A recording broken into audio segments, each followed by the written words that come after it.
Master!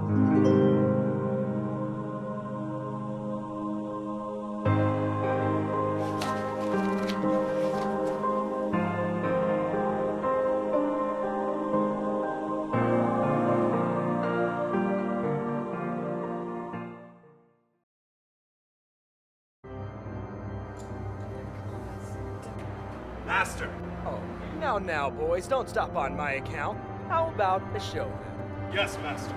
If that is what you wish.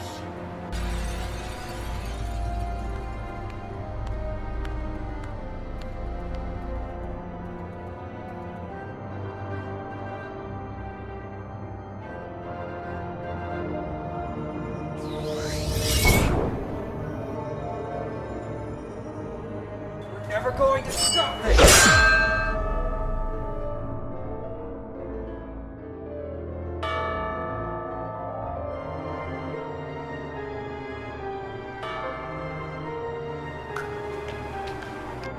I leave the rest in your hands, my children. Escape the shackles of your own heart and carry forth into a new world. This time, one of your own making. Disclaimer. In the course of making Book of Dawn, our team needed to operate on a set of working hypotheses to conceptualize what was and wasn't allowed by the rules of the Kingdom Hearts universe. This video is our working theory on the nature of the Keyblade War and the Master of Masters. This theory contains heavy spoilers for Kingdom Hearts Union Cross, Dark Road, Kingdom Hearts 3, Remind, and potentially Kingdom Hearts 4.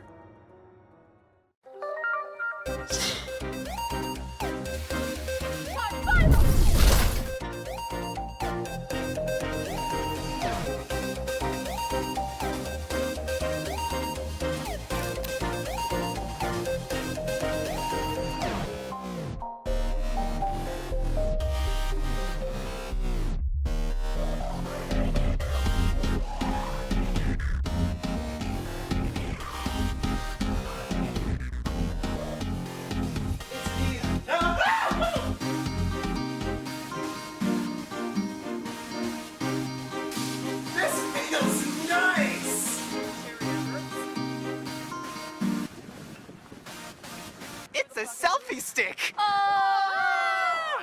We're cool! Where's my... The Keyblade War is the great battle of light and darkness, fought for the sake of the world and the fate of Kingdom Hearts as a whole. But for as singular as the name sounds, there isn't just one Keyblade War in the entirety of the Kingdom Hearts timeline. In fact, depending on how you look at it, there are either 3 or 4 distinct Keyblade Wars that we can talk about today. The first known Keyblade War is discussed by the Master of Masters. He states that the war has been ongoing since the time that he was a child, where darkness without form fought an endless war of attrition, the light within people's hearts. Where the primordial 13 darknesses are the progenitors of the shadows that we see throughout the Kingdom Hearts timeline. These darknesses without form were able to possess the hearts of people to shape themselves, thus blurring the line between friend and foe. A war fought with hearts, not only with keyblades. A war that birthed the Master's plan to use his own heart and those of his apprentices to seal away the 7 strongest darknesses and trap those remaining in Data Daybreak Town. The second known Keyblade War is probably the most recognizable to those of us watchers, this being the War of Key and Union Cross. The end of the United World as the people of Daybreak Town knew it. This is the war where the Foretellers led their own Union members against one another, unknowingly following the Master's plan to turn their hearts over to the primordial darkness as vessels. A war that destroyed the United World and shattered the heart of the world into tiny pieces to one day become the fairy tale worlds of today. The potential third Keyblade War, should you view it as such, is that of Master Xehanort and his conflict with the Wayfinder trio of Birth by Sleep. Once again treading on the hallowed ground of the Keyblade Graveyard, Master Xehanort sought to forge the Keyblade using Ventus and Vanitas as substitutes for the requisite 7 lights and 13 darknesses. The 4th Keyblade War, should you count Birth by Sleep, or the 3rd if you don't, would be that of the True Organization 13 and the Guardians of Light. After his failure to forge the Keyblade, Master Xehanort assembled 13 vessels of darkness to fight against the 7, 9, 12 Guardians of Light? A war that ultimately did forge the Keyblade and nearly reset the order of all the worlds in the Realm of Light in a violent balancing of light and darkness. That is the history of the Keyblade Wars as we know it. But what if I told you that the Master discussing the Keyblade War of his childhood is actually the biggest hint that we have to his true identity?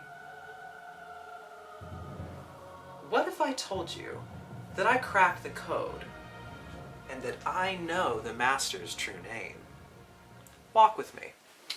So, what do we know? The Master never removes his coat. He may also have invented the black coats to ward away darkness. He even uses magic, through his eye, to see into the future and write the Book of Prophecies. He portrays himself as an actor, and uses grander-than-life gestures, being generally over the top of his theatrics. The Master trains his 6 apprentices to follow his master plan, and then, as he himself foretold, he disappears, or fades.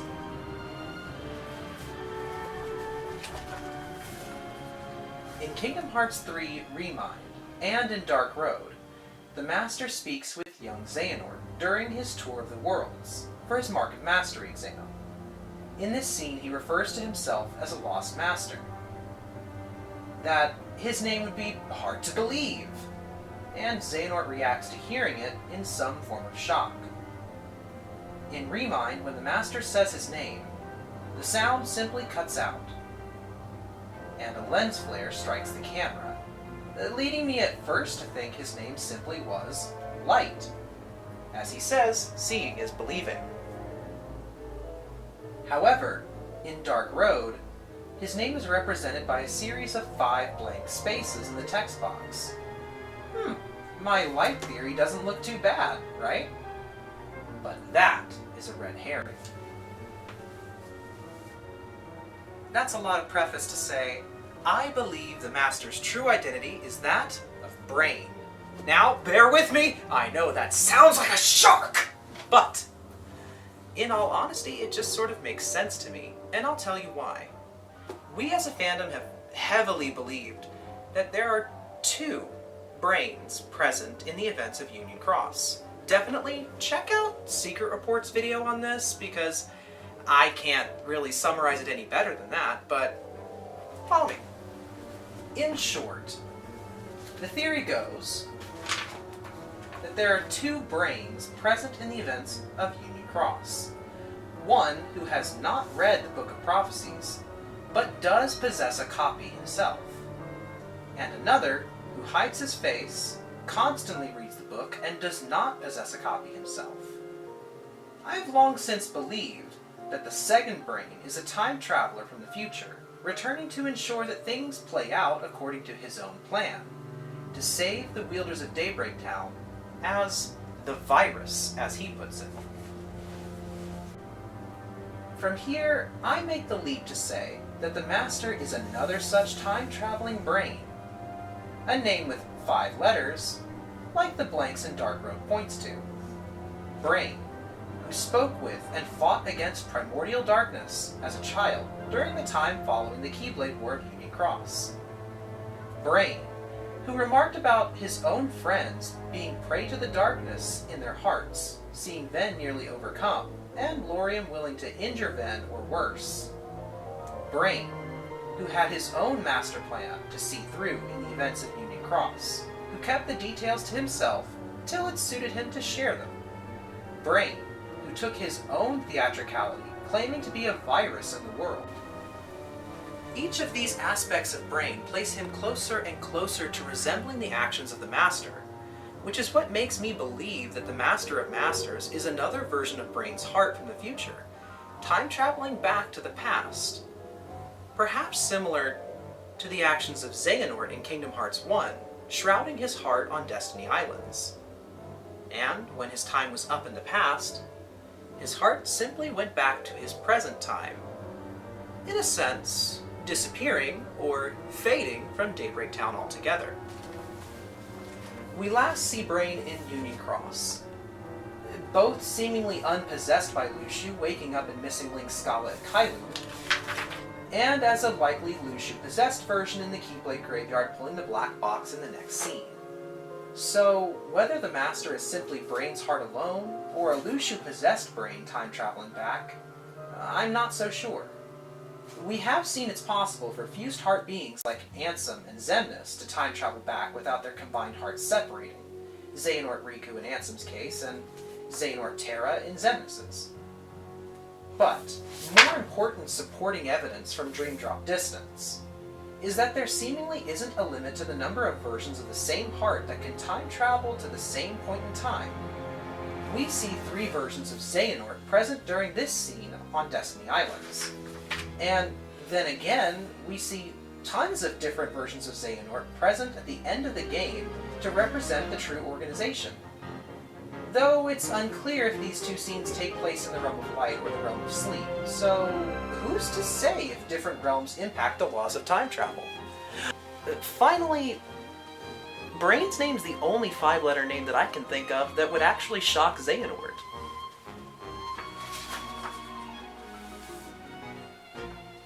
As a child, Xehanort was raised by the aging player of Missing Link, a reincarnation from the player of Union Cross.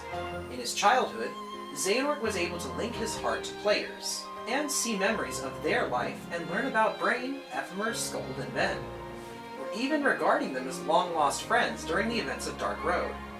Upon hearing the Master say his name is Brain, it would be understandable for Xehanort to be shocked. Admittedly, this theory has been a little bit more lining up tangential pieces of evidence. That made sense for my fever-sick mind when I wrote it. But even now, in my right mind, I can't help but see every piece of evidence and lingering question pointing to a giant brain-shaped cutout, hat and all. And it just works for me.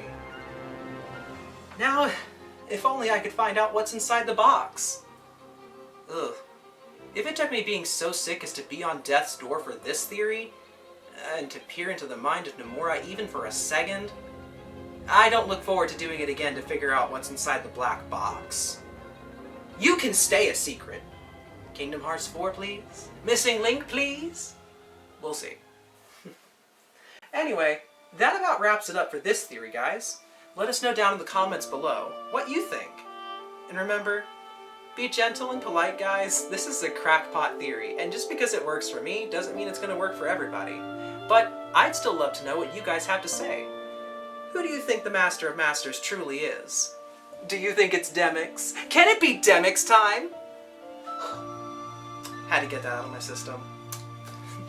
Like, comment, and subscribe. Hit that little bell for notifications so you stay tuned on everything we have in store for you. And we'll see you next time. Later, Keybladers!